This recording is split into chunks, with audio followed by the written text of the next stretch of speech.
She counted 4 of them before she counted the exits. That was the discipline talking.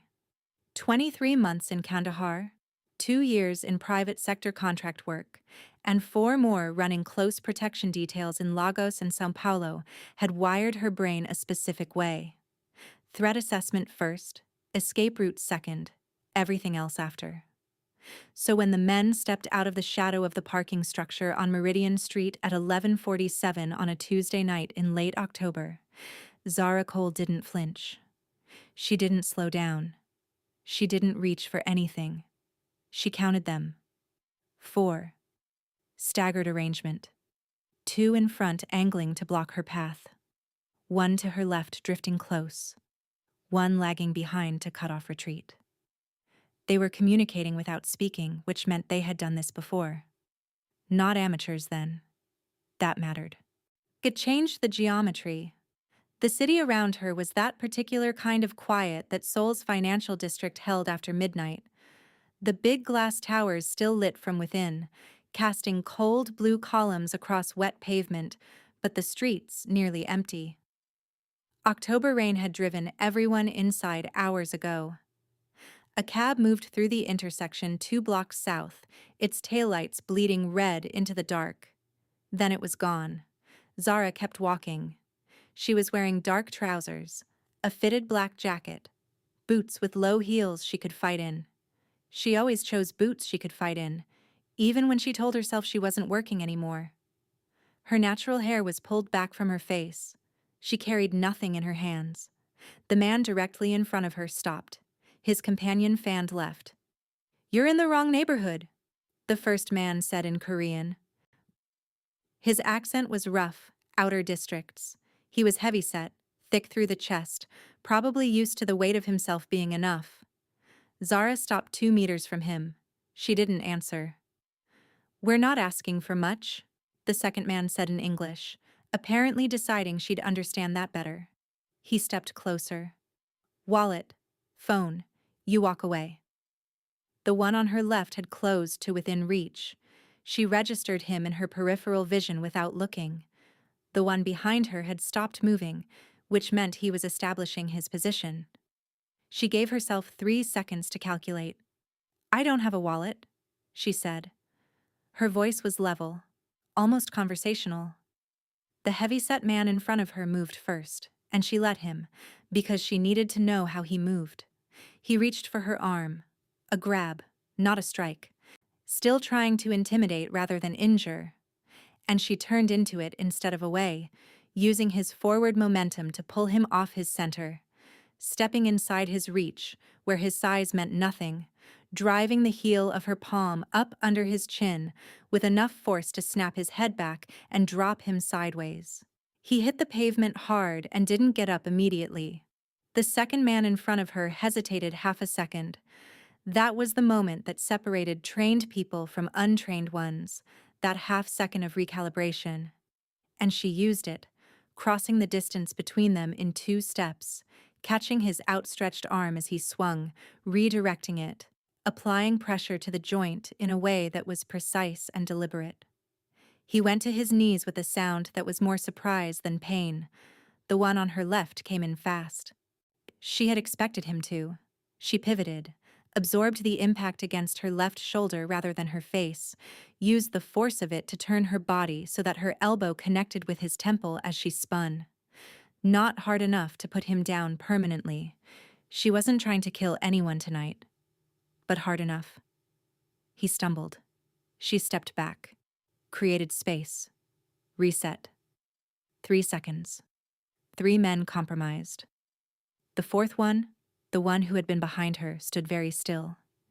He was younger than the others, lean, and the look on his face had changed from predator to something more honest. She looked at him directly. "Walk away," she said. Same level voice, same conversational tone. He looked at his companions on the pavement. He looked at her. He made a sound that might have been a decision forming. Then his phone came out. Myosin, she understood immediately that she had misread the situation. He wasn't calling for help. He was making a call he had apparently been told to make if certain things happened. This wasn't an opportunistic crime. This was something else. She heard the rumble of an engine 2 streets over, then another. Then headlights swept around the corner at the far end of Meridian, and another pair appeared from the opposite direction, and she realized with cold clarity that she was standing between them in the middle of a block with no cover and 6 seconds to decide. She was already moving toward the wall of the nearest building, calculating angles, when a calm voice cut through the dark from somewhere above and to her right. A single word in Korean. She didn't catch the meaning. But 3 men materialized from the shadows of the adjacent alley, not the men who had come for her, different men, wearing dark clothes and wearing them like a uniform, and moved toward the incoming vehicles with the quiet efficiency of people who had been waiting for exactly this to happen. The 4th man with the phone dropped it and ran. The approaching vehicles stopped. There was an exchange she couldn't fully see, and then the headlights reversed and disappeared. Zara stood against the wall with her breathing controlled and her hands loose at her sides, watching it all resolve. The 3 heavy-set men who had originally come for her were on their feet again. 2 of them, the 3rd still sitting on the pavement holding his head. And they were moving away quickly in the direction of the parking structure. Not running, but very deliberately not staying. She counted the new arrivals. 3. All stationary now, oriented outward, not toward her. Guard posture, not attack posture. Then she heard the footsteps, unhurried, measured, and a man stepped into the blue light thrown from the building above. He was younger than she had expected.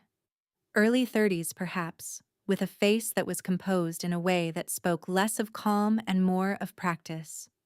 The kind of stillness people built around themselves when they had learned that showing what they were thinking was a liability. He was dressed simply, dark coat, no tie, nothing that announced itself. He stopped approximately 3 meters from her, and he did something she had not anticipated. He looked at her without looking at her injury, and she had a split along the side of her left hand where the knuckle had caught something, and her jacket was torn at the shoulder from where the 3rd man had grabbed her. These were the first things men usually looked at. The evidence of damage, the confirmation that she was somehow diminished. This man's eyes went to her hands.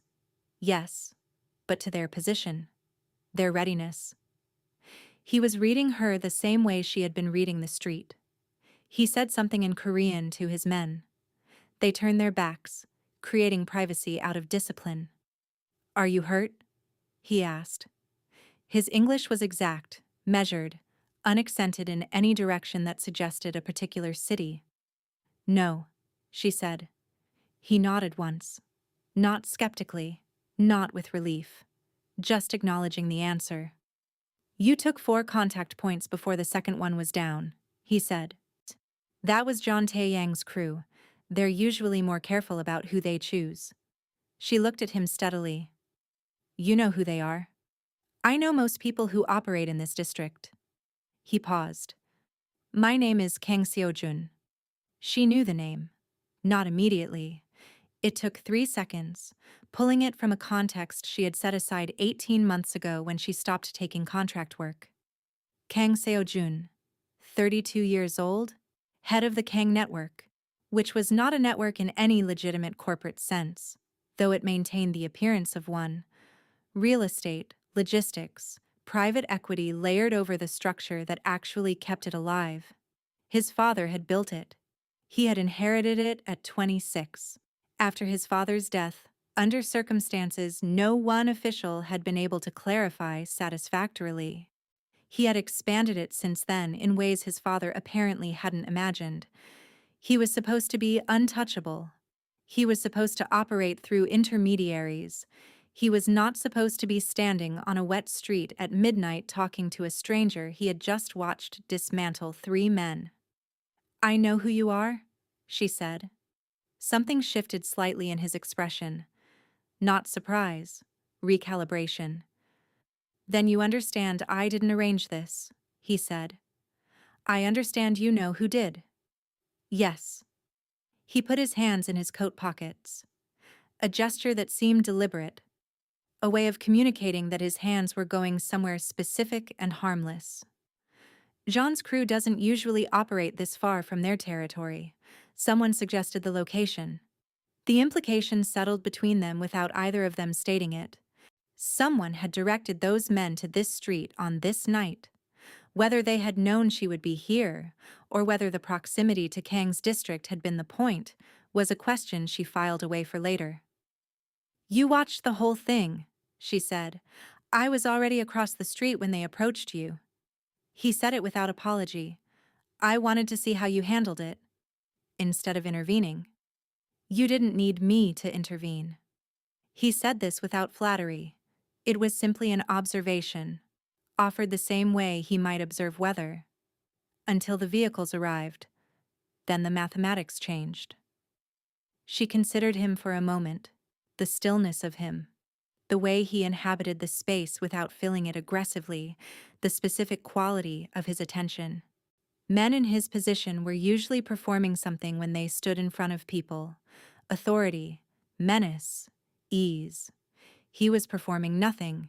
He was simply there, watching her the way she was watching him, and finding something in the observation that kept his expression carefully neutral. "Thank you," she said. Because whatever else was true, his men had cleared the road. He tilted his head slightly, accepting it. "I'd like to talk with you. Not tonight. Tonight you should go somewhere you feel safe." A pause. "But I'd like to talk." "About what?" "About a position. I have a need, and based on what I just watched, I believe you may be qualified to fill it." He reached inside his coat, slowly, telegraphing the movement before he made it, and produced a card. Plain, matte black, with a number and nothing else. He set it on top of the nearest postal box without moving toward her. "Take it or don't. Either way, I hope the rest of your evening is less eventful." He turned and walked back toward the alley, and his men fell in around him without being summoned, and within 30 seconds the street was empty again. Zara stood in the blue light with rain beginning to fall again and the card sitting on the postal box and the city's quiet pressing in from all sides. She picked it up. She didn't call for 3 days. She told herself she was doing research, which was true. She told herself she was weighing her options, which was also true. She told herself the decision would be made from a position of complete information, uninfluenced by the particular quality of his attention on that street, or the fact that he had watched her fight and seen capability rather than vulnerability. That part was also true. Mostly. What she did in those 3 days was what she always did when a situation presented itself that she didn't fully understand. She gathered. She sat in the small apartment in Mapogu that she had been renting month to month since she'd arrived in Seoul 8 weeks ago, and she opened her laptop and pulled threads. Kang Seojun had a public profile that was immaculate. The company, Kang Holdings, appeared in financial news as a mid-tier real estate development firm with interests in logistics infrastructure across the southern half of the peninsula. He gave occasional interviews about urban development. He sat on 2 charitable boards. His photograph appeared at the kinds of events where powerful people gathered to be seen being civilized. The other profile, the one that existed in different places, in the incident reports she could access through contacts she'd kept from her security contracting years, in the careful language of intelligence briefings she'd been adjacent to in her work, in the things people said in whispers in the industry she'd come from. That profile was more complex, not violent for its own sake, methodical, controlled. A man who had restructured something inherited and chaotic into something deliberate.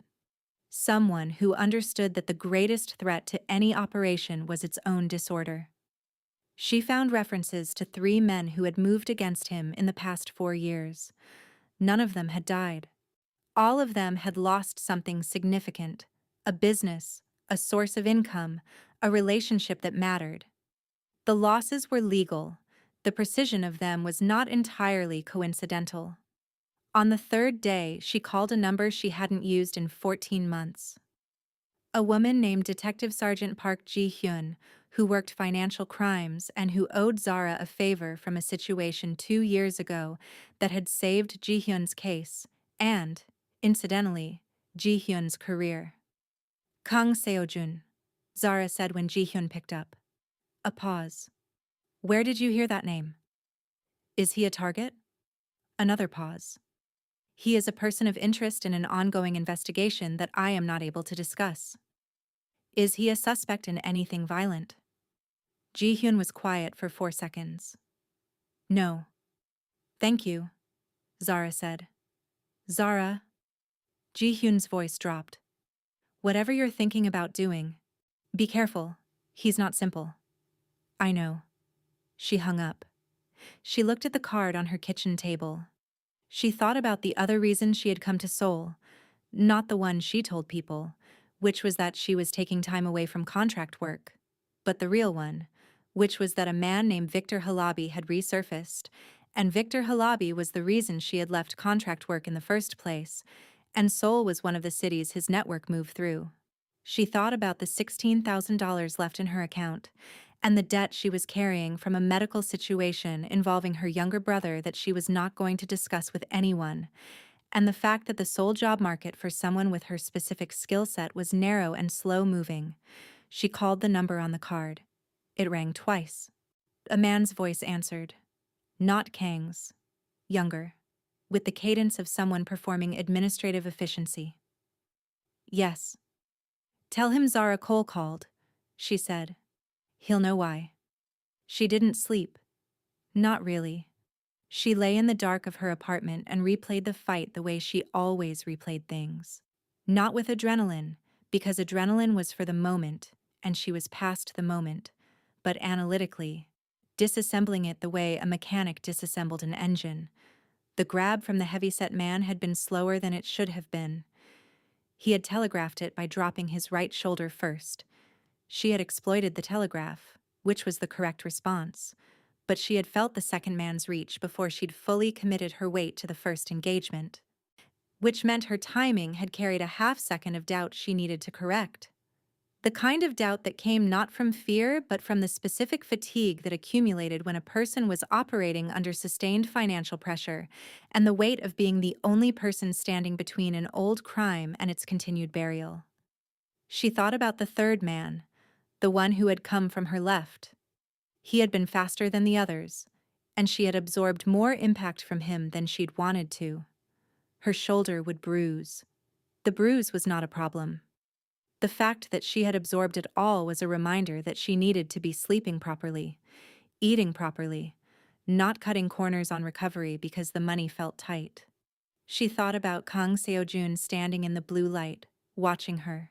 When she thought about the specific quality of his observation, the way it had felt like being genuinely seen rather than assessed for weakness or assessed for utility. Most people, when they looked at her, were doing one or the other.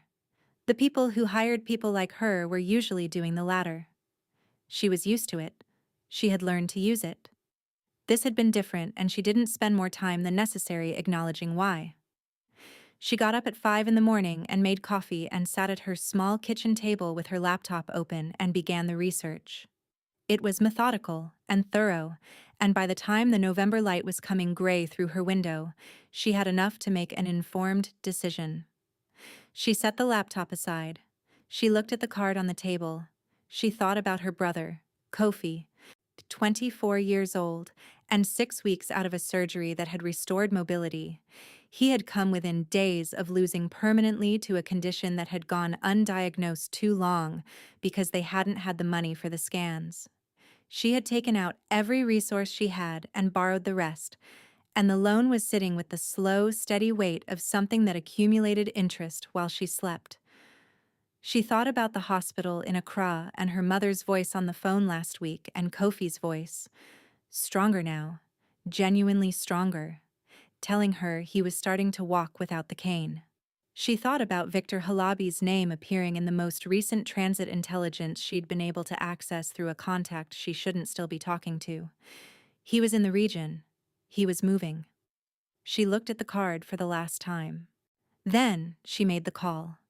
The meeting was in a building in Gangnam that presented itself as the offices of a property management company, and probably functioned as one, at least partially. She arrived 20 minutes early, identified the security positions without making it obvious that she was doing so, and noted that his people were good, not invisible, because truly invisible security was mostly fictional, but economical. They took up space efficiently. They didn't cluster. Kang met her in a conference room on the 14th floor. No intermediaries, no assistants hovering. 2 windows overlooking the city, clean lines, a table that was real wood and significant. Coffee appeared without her asking. She didn't touch it. He sat across from her with his hands folded and waited. "I'm going to ask you direct questions," she said. "I'd like direct answers." "All right." "Who sent those men to Meridian Street?" He looked at her with something that might have been faint appreciation. "A man named John Tae-yang who believes I owe him a debt I have not paid. He did not know you would be there. You were incidental. Was he trying to warn you or provoke you?" "Both, I think. John is not sophisticated." "Is he a threat to your operations?" "He is an irritant. Not currently a serious threat." A pause. "He will become one if I don't address him appropriately." "What does that mean?" "It means I will make him understand that his interests and mine are not aligned, and that misalignment is costly for him." He said it without heat. "Nothing that would concern a law enforcement officer." She sat with that for a moment. "You need a bodyguard." "I need more than a bodyguard. I have bodyguards. What I need is someone who can manage close protection in complex environments, who understands both the tactical and strategic dimensions of the work, who is not compromised by existing relationships within my organization, and who is, based on what I observed, genuinely capable." "I'm not interested in being decoration." "I'm not interested in decoration," he said. "I have a significant meeting in 3 weeks in Busan. After that, a period of internal reorganization that creates vulnerability I need to manage carefully. I need someone who thinks, not someone who reacts." She looked at him directly. "I'm going to tell you something, and I want to watch how you respond to it." He spread his hands slightly. "Go ahead. I came to Seoul for personal reasons that have nothing to do with you. There is a man who I have history with, not romantic, professional, and significantly negative, who operates in this city occasionally. If at any point my presence in your orbit creates conflict with that situation, I will tell you immediately and remove myself. I won't let a personal matter become your problem without your knowledge." He studied her for a long moment. "What's his name?" "Victor Halabi." The name registered. She watched it move across his face. A slight shift. A categorization. He knew the name. Of course he did. What kind of history? He was the principal in an operation I was contracted for 3 years ago. The operation went wrong. People died who shouldn't have died. I have reason to believe he was the reason they died, and that he knew in advance. She kept her voice flat. He has reason to want me not to be in a position to say so. Kang was quiet for several seconds. Are you asking me for help with that problem? No. I'm informing you of its existence so you can make an informed decision about whether to offer me this position. He looked at her in a way that she was beginning to recognize. That careful, assessing attention that felt less like judgment and more like genuine observation. You've done this before, he said. Close protection? Yes. Years of it. Not that. Being completely honest with someone who has power over the terms of your employment, in a way that might cost you the employment. She didn't answer. Most people don't do that, he said. Not a compliment. An observation. All right. The position is yours if you want it. I'll have my financial director contact you with terms. I think you'll find them fair. I haven't agreed yet. He inclined his head. No, you haven't. She picked up the coffee, finally, and drank some. It was very good. She set it down. I have conditions. Tell me. I report to you directly, not through your existing security chief. That creates too many variables. Agreed. I have access to your full daily schedule no less than 12 hours in advance. Security decisions are mine within the parameters we establish. I don't get overruled by preference. Agreed, with one exception. There are meetings I attend where the nature of the conversation requires a minimal footprint. In those situations, you'll have the external perimeter. She considered it. Acceptable if I have advance notice and full location intelligence. Agreed. And I need 2 days a week that are mine. I won't be inaccessible. You can reach me at any time, but 2 days where I'm not on a formal schedule. He looked at her with the faintest trace of curiosity. The Halabi situation. Partly. He nodded. Agreed. She looked out the window at the city spread below, gray and gleaming under October's sky. She thought about $16,000 and a debt that was growing. She thought about Victor Halabi's name appearing in 3 different reports she'd found in the past 8 weeks. Always adjacent to Seoul. Always adjacent to movement that meant he was here, or would be soon. She thought about her brother's hospital bills and the specific sound her mother's voice made when she was trying not to show she was scared. When do I start? She said. The estate was not what she expected. She had expected something that announced itself. Gates, visible cameras, a staff that moved with the stiffness of people performing their proximity to power. What she found instead was a property in the hills north of the city that looked, from the road, like a well-maintained traditional Korean home that had been expanded carefully, its additions respecting the original architecture rather than overriding it. Inside the gate, the grounds were quiet. The garden that ran along the eastern side was clearly tended by someone who cared about it. His security chief, a man named O.J. Min who was 53 and had been with the Kang family for 19 years, greeted her with the specific neutrality of someone performing acceptance they had not arrived at naturally. She had expected this.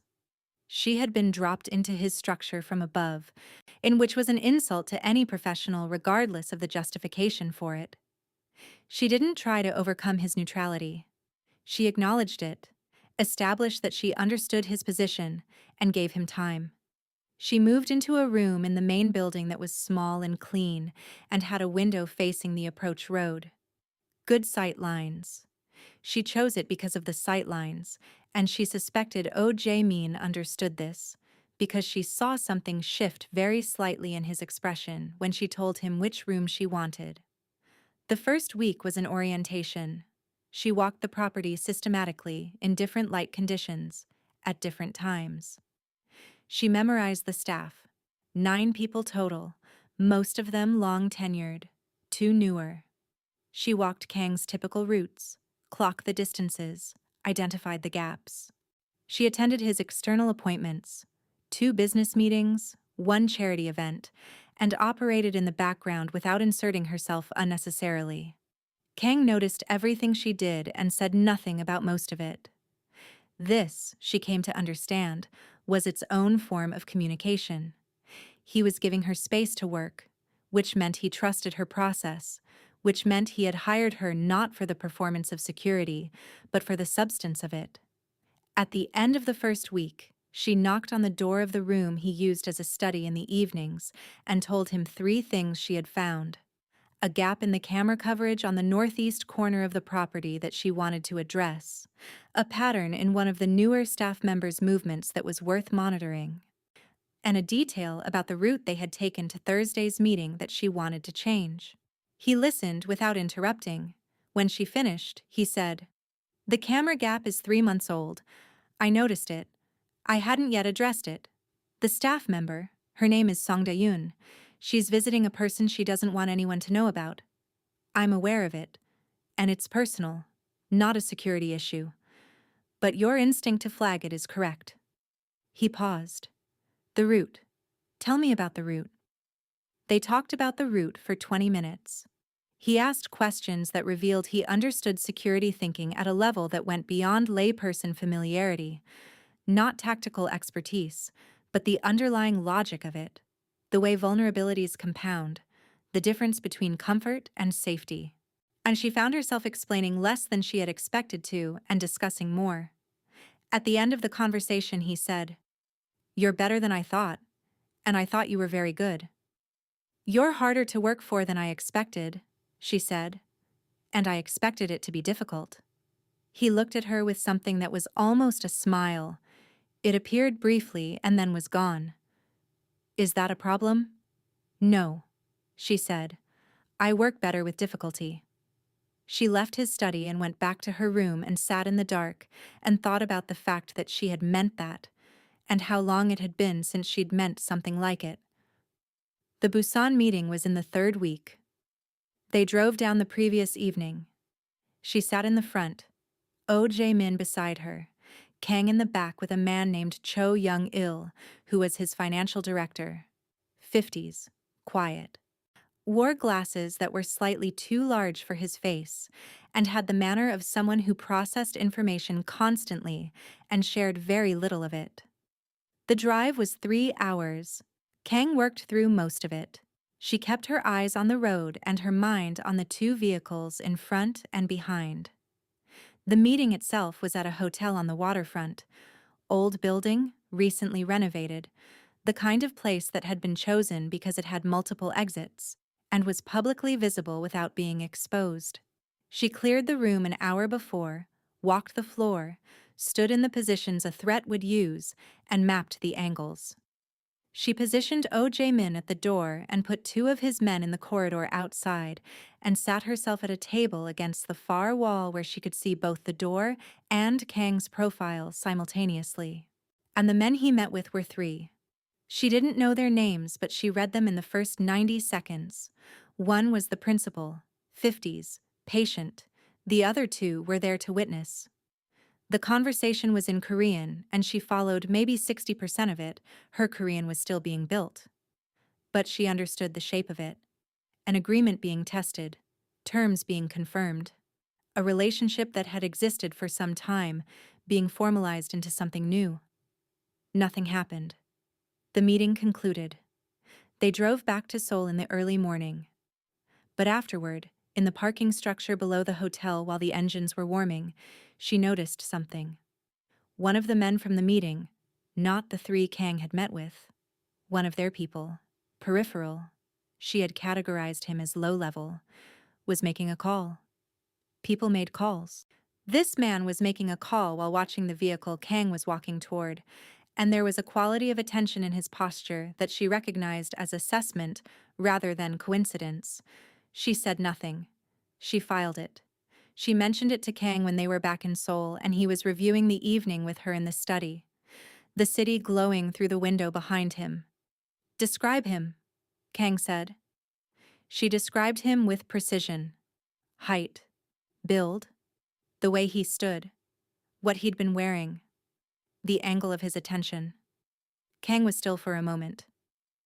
"Cho Young-il," he said, "your financial director." He attended the Busan meeting. He has attended 20 meetings in the past 2 years. He looked past her, at something internal. But he was also at 3 other meetings where information subsequently moved in directions I found inconvenient. He looked at her. "You noticed something I had not noticed." "I might be wrong," she said. "You might be." He said it like he didn't think she was. "I'll look into it carefully." She went back to her room and lay on her bed and thought about the meeting's dynamics and the pattern of information movement, and the man with the slightly too large glasses who processed everything and shared very little. November brought cold and the kind of darkness that settled over Seoul in layers, the city lights burning upward into it without fully dispelling it.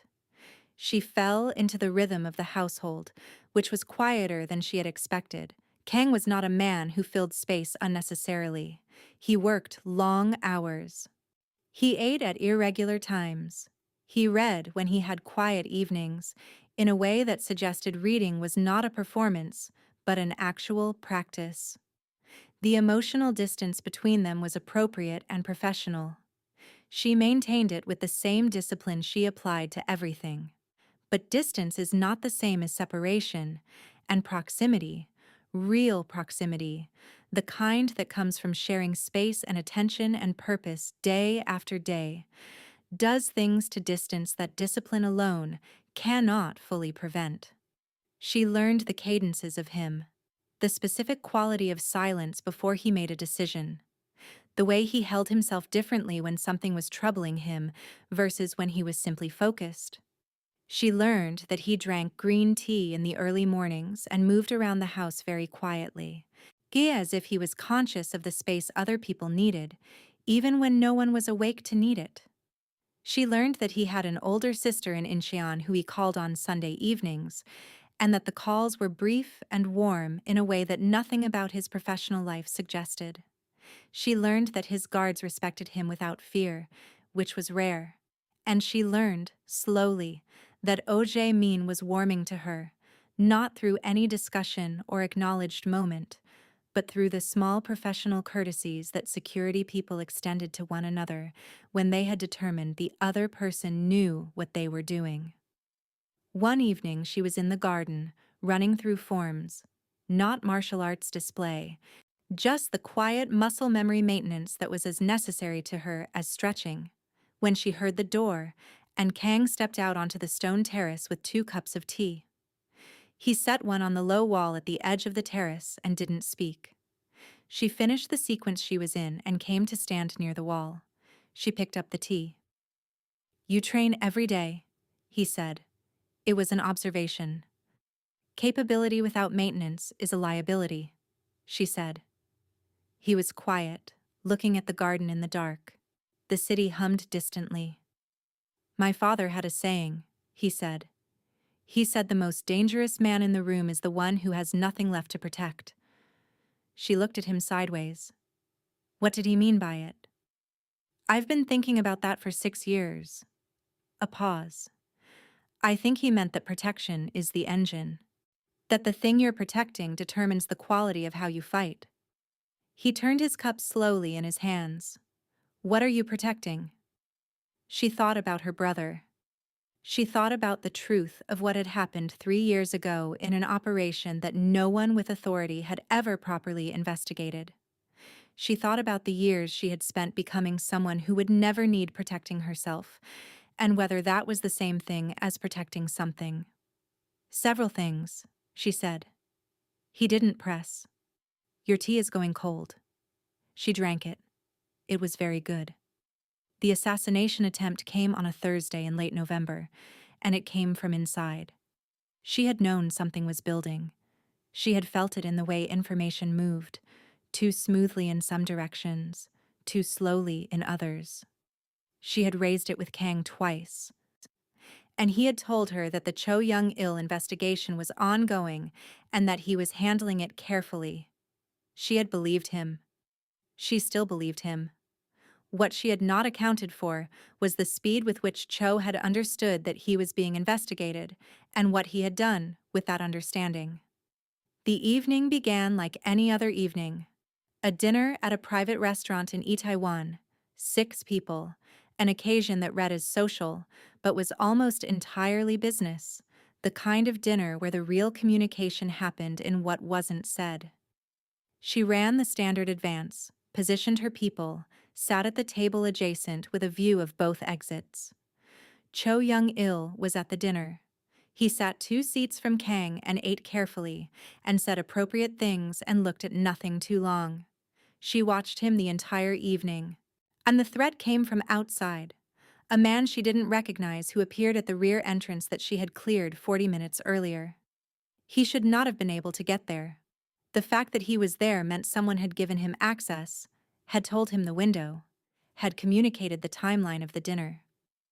She was already moving before he reached the door to the private dining room, because she had been watching Cho, and she had seen the exact moment when Cho shifted his weight slightly and picked up his wineglass with a change of grip that meant he was creating physical distance between his body and the space beside Kang, and that was enough. She came through the dining room, moving low and fast, caught the door before it opened, used her full weight against it, and the man on the other side felt the impact of him.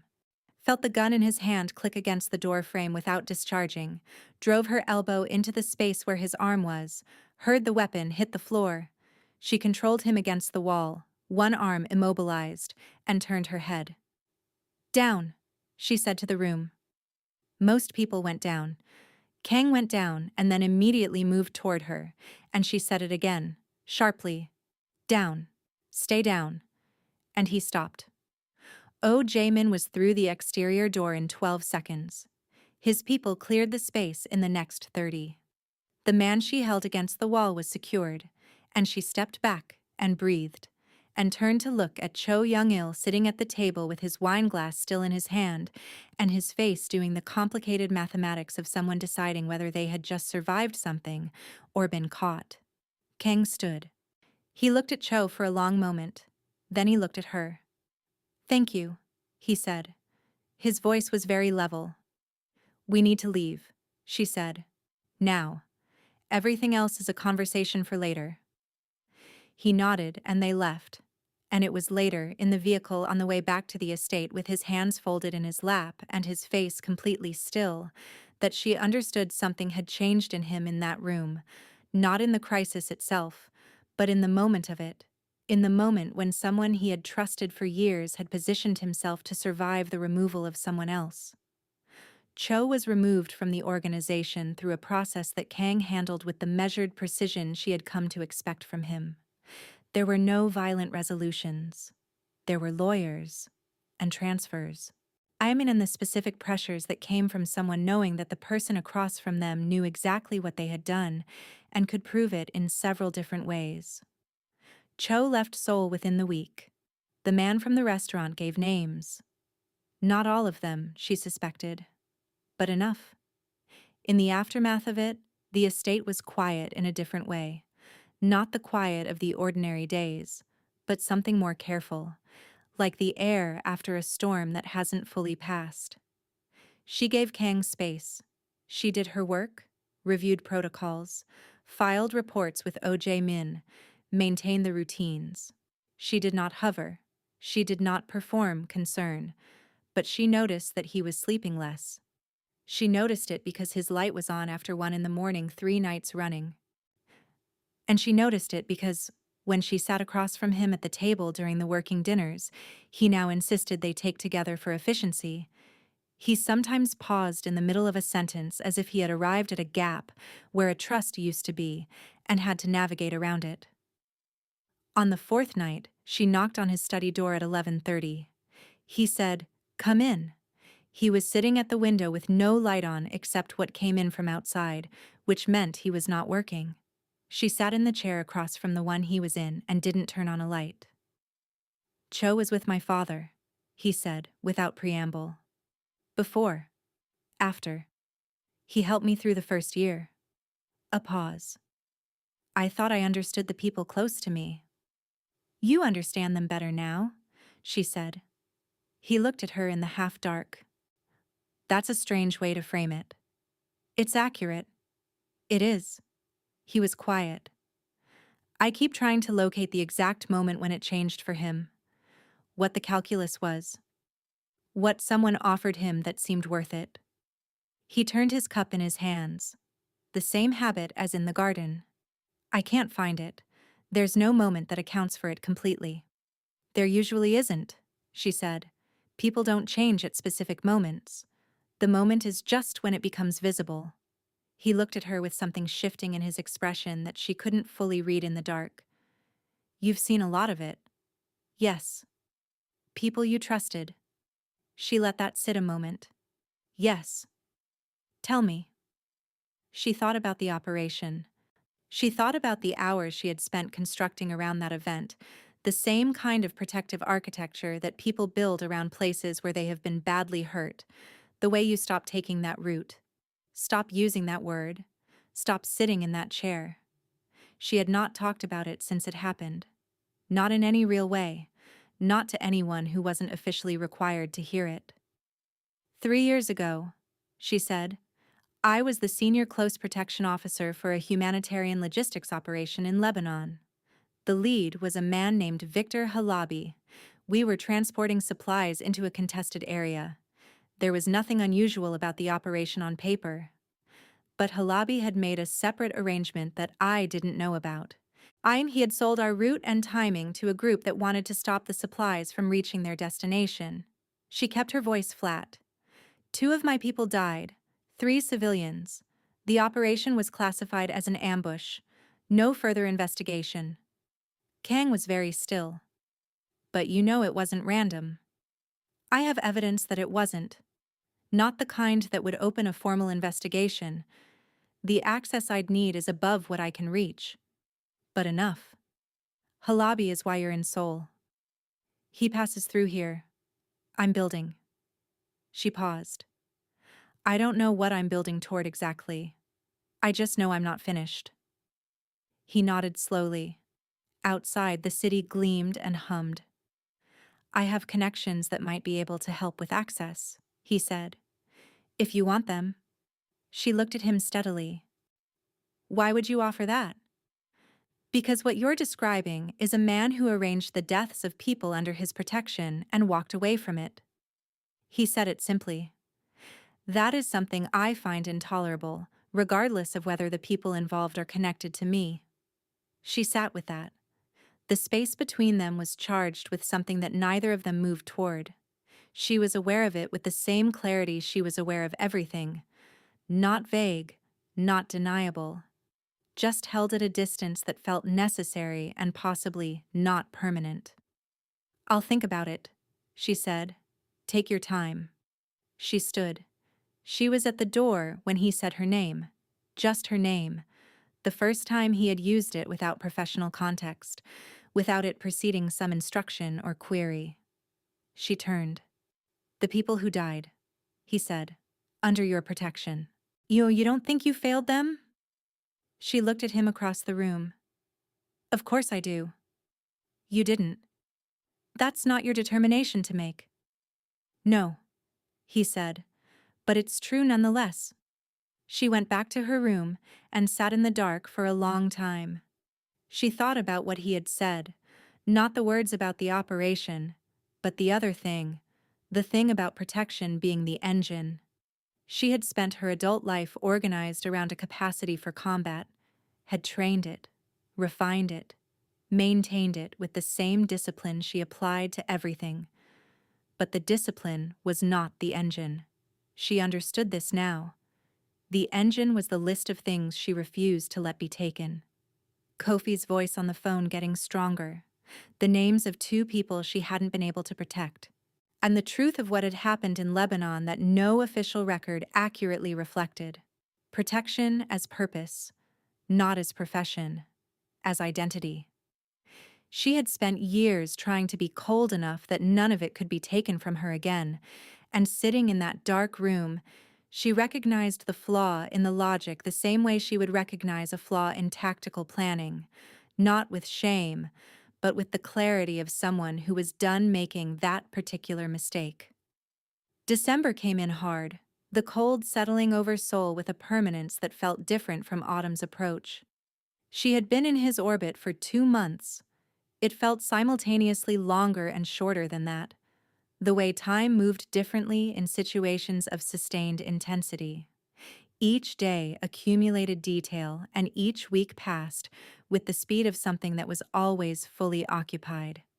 She had changed the camera on the northeast corner of the property in her first week and replaced the coverage pattern with a design that eliminated the gap entirely and added redundancy. She had implemented a new external route rotation for all scheduled movements, randomized within a structured framework, so that patterns couldn't be established through observation without also creating operational chaos.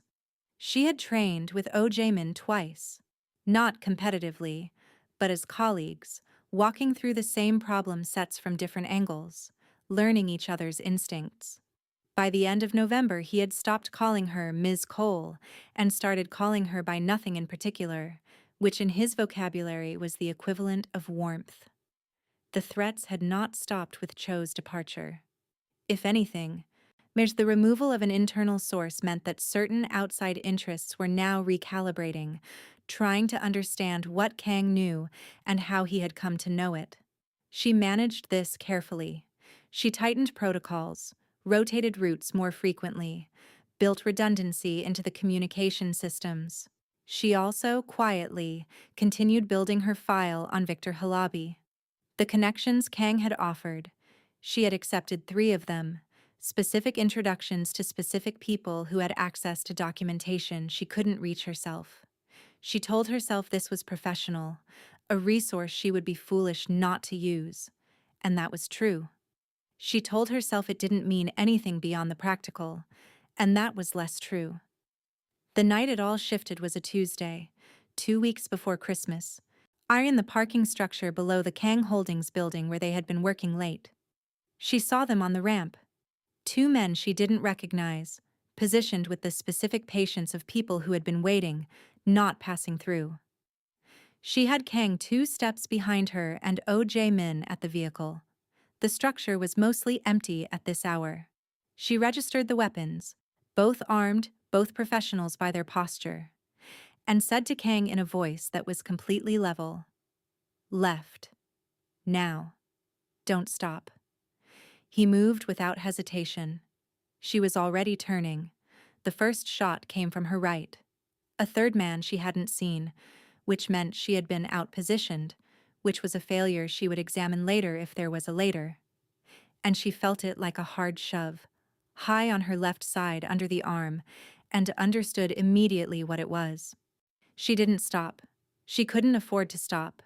She put herself between the shooter and Kang's retreating back and kept moving, covering the angle, creating obstruction. Jamin's people responded in under 40 seconds, and it was still 35 seconds too long. By the time the structure was controlled and the threat neutralized, she was against the concrete pillar near the vehicle with her hand pressed against her side and the cold of the structure getting into her. Kang was beside her before she saw him move. "Don't," she started. "Stop," he said. He crouched next to her and moved her hand and looked at what was there. His face did not change in any performative way. No alarm, no horror. He assessed it the same way she assessed things. "It's not your lung," he said. "I know it's not my lung. I'd know if it was my lung." "Can you walk?" "Yes." He helped her to the vehicle, which was not a concession she would have allowed under other circumstances, and the pressure of his hand steadying her was firm and careful, and she noted the precision of it without letting herself think too far into what it communicated. In the vehicle, she focused on her breathing. He sat beside her instead of across from her, which was a deviation from his usual travel posture, and she was aware of him with the same sharp awareness she had of everything, just differently weighted. "This was a more sophisticated operation than Cho," she said. "Yes." His voice was controlled. "Cho was an intermediary, apparently, not the origin." "You knew that?" "I suspected it." He looked at her. "I should have moved faster." "You would have moved faster if I'd pushed harder on the follow-up intelligence. Stop assigning yourself blame for my decisions. Stop assigning yourself blame for my injury," she said. He was quiet for a moment. Outside, the city passed in lights. "Fair," he said. She pressed her hand against her side and looked at the ceiling of the vehicle. "I'm going to need to modify the close protection protocol significantly. You can do that when you've been seen by a doctor. I'm doing it now in my head." She heard something that might have been a quiet exhale. Not quite a laugh. Something adjacent to it. The sound of someone who has been frightened and is carefully not showing it now that the immediate moment has passed. She had never heard him make that sound before. She filed it with everything else she filed, except this she filed differently. The doctor came to the estate. The wound was clean, through the left side, below the rib, missing anything essential. She would need recovery time, which she allotted internally as 2 weeks, and then immediately revised to 10 days, because she was realistic about herself. She sat through the treatment and the instructions with patience, and then asked the doctor several direct questions about what she could and could not do in the next 72 hours, because she was nothing if not thorough. Kang stayed in the room during the treatment, which she didn't object to. When the doctor left, the room was quiet. She was on the bed with pillows arranged for the specific purpose of not putting pressure on her left side, which was not a comfortable arrangement. And he was in the chair by the window. She looked at him. "Say what you're thinking." "I'm thinking," he said, "that when I saw you take the shot, there was approximately 3 seconds before I understood you were still standing, and in those 3 seconds I experienced something I don't have useful language for." She was quiet. "I'm not describing it to you as a declaration," he said. "I'm describing it because you told me you were watching my behavior, and I owe you accurate information." The faintest trace of something dry in his voice. She looked at the ceiling. "I know what 3 seconds like that feel like," she said. "I've had them." "Have you had them recently?" She didn't answer immediately. The room was warm. The city made its distant sounds. Her side ached with the steady, or honest ache of something real rather than something threatening. "The night in the parking structure," she said, "when you were behind me and I heard the shot from my right. There were 3 seconds before I confirmed you'd made it to the pillar." He was very still. "I'm not describing it as a declaration either," she said. "I'm describing it because you asked for accurate information." He looked at her for a long moment across the room. "What do we do with accurate information?" "We sit with it," she said. "We don't act on it hastily. We let it inform the next decision without being the only thing that informs it." "That's very disciplined." "Yes," she said. "It is." But she saw what happened in his eyes. The same thing that happened when she watched him make a decision he had been working toward for a long time, in the quality of something settling, not resolved, not finished, settled in the way foundations settle. "Get some sleep," he said. He stood. He moved toward the door. "Kang." He turned. "The 3 seconds," she said. "They told me something." He waited. "That I was still doing my job," she said, and looked at him directly. "And that the job has become something else as well." He held her gaze across the room. The city light fell through the window between them. After a moment, he said, "Sleep. I'll see you in the morning." He closed the door quietly. She lay in the warm room with her side aching and the city outside, and something that was not simple relief moving through her chest, and she thought about the fact that she had not pushed anyone away, and what that meant, and whether she was ready for what it meant. And she decided she was not going to answer that question tonight. Tonight, she was going to sleep.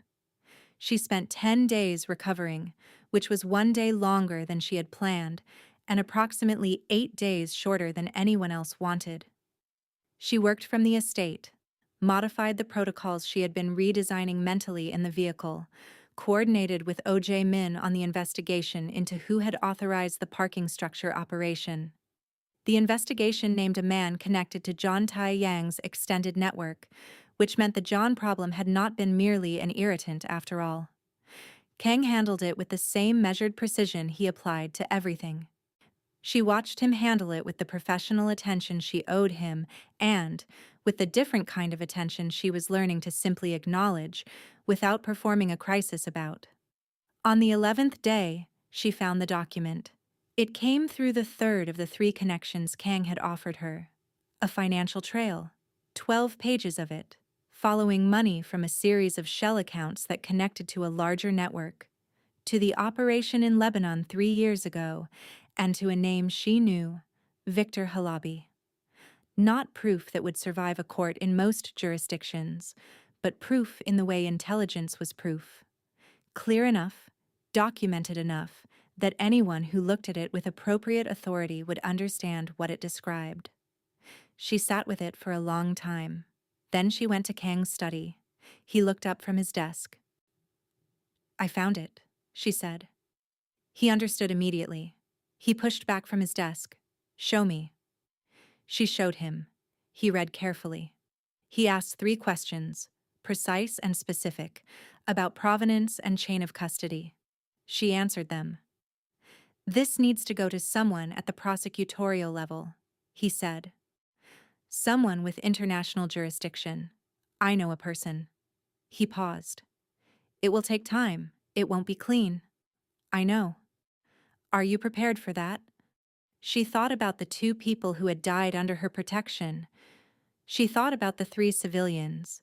She thought about the file she had been building for 3 years in the specific way that people build things when they have nothing left but the building itself. Yes, she said. He nodded. He picked up his phone. He made a call.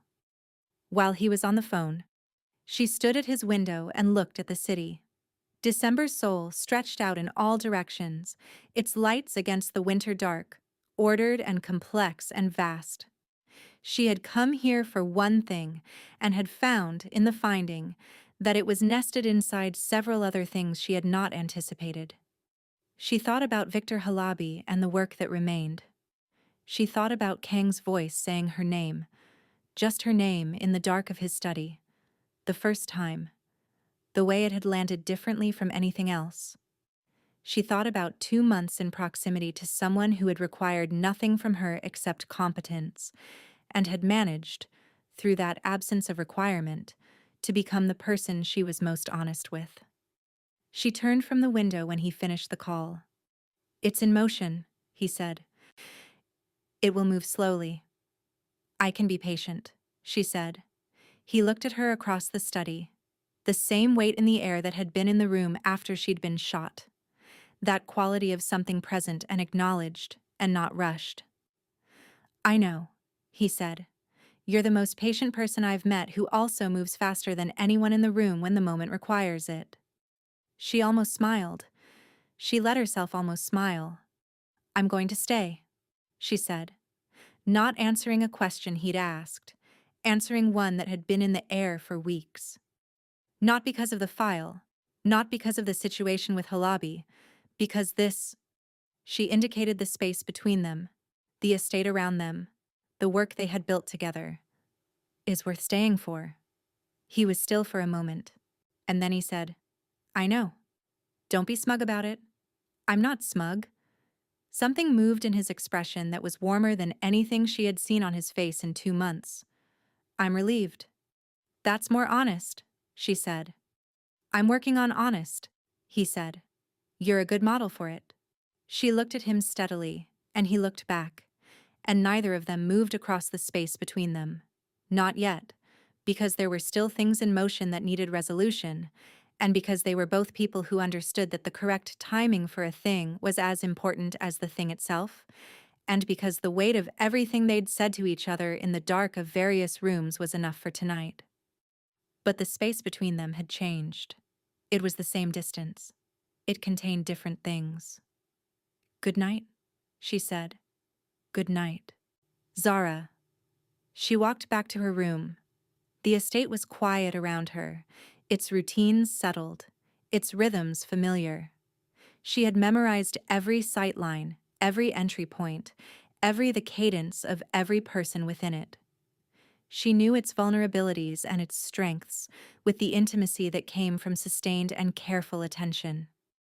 She had come here to find something specific, and she had found it.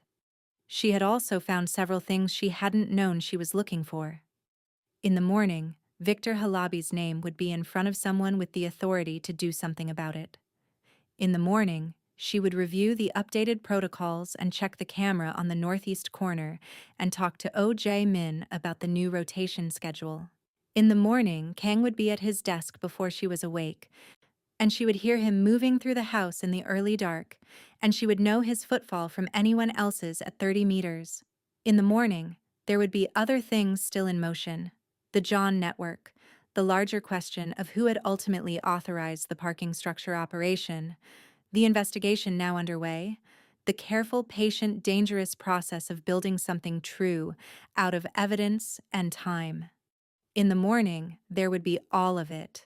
But the foundation had been laid in the specific way that real foundations were laid, slowly, under pressure, with material that had been tested and found not to give way. And she knew, in the way that people who have survived worse than the streets learn to know things, that what had been built would hold. She reached her room.